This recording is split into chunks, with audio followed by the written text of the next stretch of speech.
ওয়াকাফ সম্পদ এটা আমাদের বাপদাদাদের দানকৃত ব্যক্তিগত সম্পদ।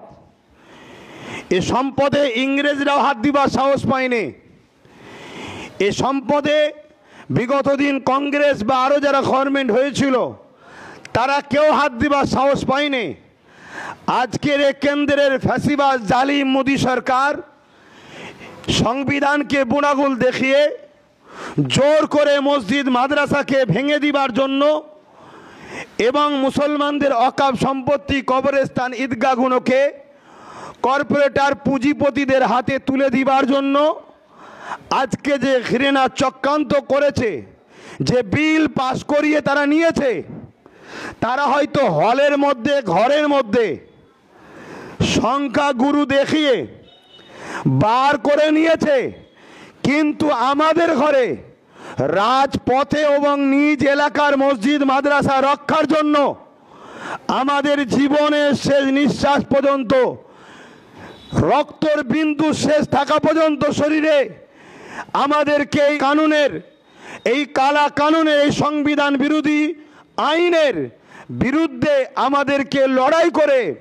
সংবিধানকে যেমন বাঁচাতে হবে, তেমন আমাদের মসজিদ মাদ্রাসা কবরস্থান ঈদগাহ খানকা, আমাদের ঐতিহ্য, মুসলমানের সম্পদ, ভারতবর্ষের বুকে আমরা যে আছি, এই যে ঐতিহ্য, এটাকে বাঁচাবার জন্য আমাদের ঘরে সর্বদিক দিয়ে লড়াই করতে হবে। এতে আপনারা কি প্রস্তুত তো নাকি?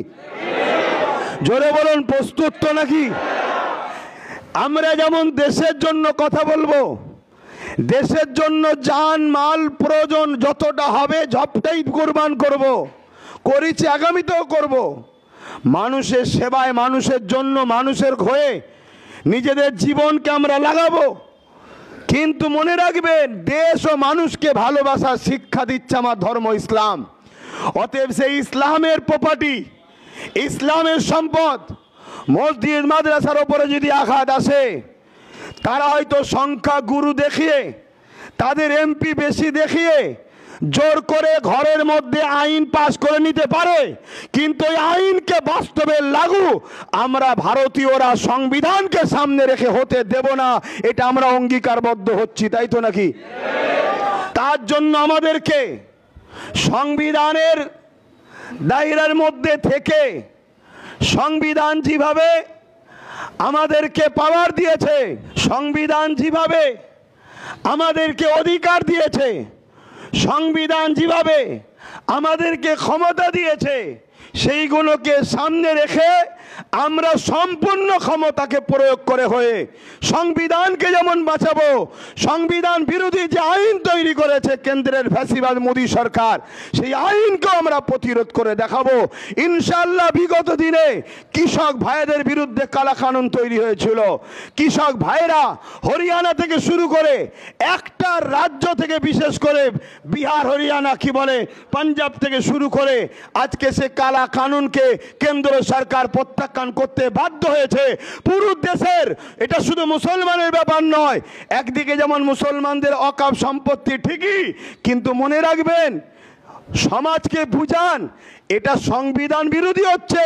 তো সংবিধান তো মুসলমানের যতটা, হিন্দুদের ততটা, খ্রিস্টানের ততটা, প্রত্যেকটা ভারতীয় মানুষের দায়িত্ব সংবিধানকে বাঁচানো। আর এটাও মনে রাখবেন, আমরা অনেক তথ্য বার করছি। আপনারা যাদেরকে ভেবেছিলেন যে বিজেপিকে রুকার জন্য অমুক অমুককে দরকার আছে, তারা ওই দিন বিধানসভায়, পার্লামেন্টে যে কি করেছে, এটাও আমাদের দেখার একটু দরকার আছে না নাই? কথা বলুন, দরকার আছে না নাই?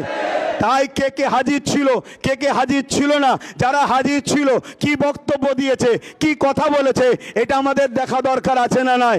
কেউ যদি বলে সংখ্যা ওদের বেশি, আমরা কি করব? মনে রাখবেন, জনগণ অনেকে বলছে যারা হাজির ছিল না বা সংখ্যা বেশি দেখে সরে গিয়েছিল, তাদের ব্যবস্থা জনগণ পাবলিক নেবে। প্রয়োজন হয় পাবলিক আগামী দিন জুতো পর্যন্ত ছুটবে, এরকমও খবর পাওয়া যাচ্ছে। কেন? কার সংখ্যা বেশি দেখার দরকার দরকার নয়, আমাদের দেখার দরকার তোমাকে আমরা পাঠিয়েছি কি করতে, তুমি আমাদের সমস্যা হলে কথা বলবে, ঠিক না বেটি? এই পশ্চিম বাংলায় কোনো সমস্যা হলে একটা নওশাদ যদি কথা বলতে পারে, তোরা এতগুলো মিলে কি ঘাস কটলি, সেটা আমাদের দেখার দরকার আছে না নাই? যারা বলুন দেখার দরকার আছে না নাই? তো সেই জায়গাতে আমাদেরকে এই খবরটাও নিতে হবে, এই বিষয়টা আমাদেরকে জানতে হবে। হ্যাঁ, আমি আবার বলছি, আগামী দিন যদি সত্যিকারের কেউ যদি সর্বদিক দিয়ে রাজ্য ও সেন্টার উভয় জায়গার ওয়াকফকে উদ্ধার করার জন্য যদি এগিয়ে আসে, আমরা আহলে সুন্নাত ওয়াল জামাত তাকে সাপোর্ট পূর্ণাঙ্গ করব। আপনাদের মতামত কি? আর একটা পয়েন্ট যেটা বললাম মাথায় রাখবেন, একটু চোখ খুলুন। আমরা যাদেরকে মনে করেছিলাম বিজেপি রুখতে গিয়ে ইনাকে দরকার, আর এবং উনি বলেছিলেন কিছুদিন আগে, দেখলেন না রেড রোডে গিয়ে বলল মুসলমান তোমাদের জন্য আমি সব করব, তোমাদের কোনো নিরাপদ নেই। তাহলে আমাদের খোঁজ লিয়া দরকার, মুসলমানের বিরুদ্ধে কালা কানুন তৈরি হচ্ছিল, সে ব্যক্তি তখন কি করছিল জানা দরকার আছে না নেই? তাহলে এরা কত বড় যে ধোঁকা দিচ্ছে আমাদেরকে, এটা বুঝতে হবে।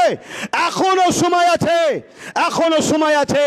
আমি আলোচনা করছিলাম গত রাত্রিরে নওশাদের সাথে যে রাস্তায় যেমন আন্দোলন হবে, রাজপথে যেমন আন্দোলন হবে, প্রয়োজন হয় আলোচনা করো।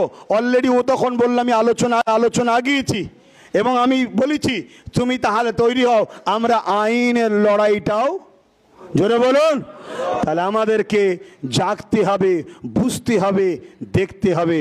কেন্দ্র সরকার এত ভয়ঙ্কর আইনটা তৈরি করছে, তার মধ্যে একটা পয়েন্ট দিয়েছে, যারা ওয়াকফ করবে, আল্লাহর রাস্তায় দান করবে, তাকে প্র্যাকটিক্যাল মুসলিম হতে হবে। সেই যে মুসলিম, সে প্র্যাকটিস করেছে, প্র্যাকটিসিং মুসলিম হতে হবে। কথা বুঝে আসছে? এবং 5 বছর সে ধর্ম প্র্যাকটিস করছে, এটা প্রমাণ করতে হবে। এই প্রমাণটা নেবে কে? জেলার যারা কালেক্টর তারা। তা জেলার কালেক্টর সে ইসলাম সম্বন্ধে বোঝে? সে তো নিজেই অমুসলিম, তা সে বুঝবে কি করে? তো সে দেখা যাবে আমাদের এই চাচাকে, মুরব্বিকে এতদিন ফুরফুরে আসার পরে বললো তুমি মুসলমানই এখন নয়। কোনো ইমামকে ডেকে বলবে এই ইমাম চলবে না, কেন মুসলমান নয়। মানে যা খুশি করতে চাইছে, এ থেকে আমাদের বুঝতে কি অসুবিধা আছে? সবচেয়ে বড় বিষয় হচ্ছে আরও যত ধর্মীয় ট্রাস্ট আছে, হিন্দু ভাইদের, জৈন ভাইদের, শিখ ভাইদের, পার্সি ভাইদের, প্রত্যেকটা ট্রাস্টের যে বডি হয়, সে বডিতে লেখা আছে, যেমন হিন্দু ভাইদের বডিতে লেখা আছে শুধুমাত্র হিন্দু ভাইরাই থাকবে, অমুসলিম বা অহিন্দু তারা কেউ থাকতে পারবে না। তাহলে ঠিক ওয়াকফ সম্পত্তি তো এটা হওয়া দরকার আছে না নাই? আর এটাই রয়েছে, মুসলিমরাই থাকবে।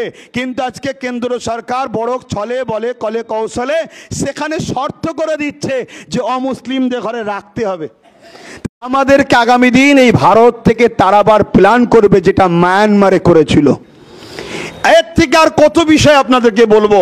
তাই এখনই সময় আছে, আমাদেরকে সংগঠিত হতে হবে এবং আমাদেরকে এই কালা কানুনের বিরুদ্ধে বাতিল করার জন্য প্রতিটা গ্রামগঞ্জে অঞ্চলে প্রতিটা নিচু তলার মানুষ সবাইকে বুঝাতে হবে, সবাইকে জানাতে হবে, সবাইকে সজাগ করতে হবে। কথা বুঝে আসছে?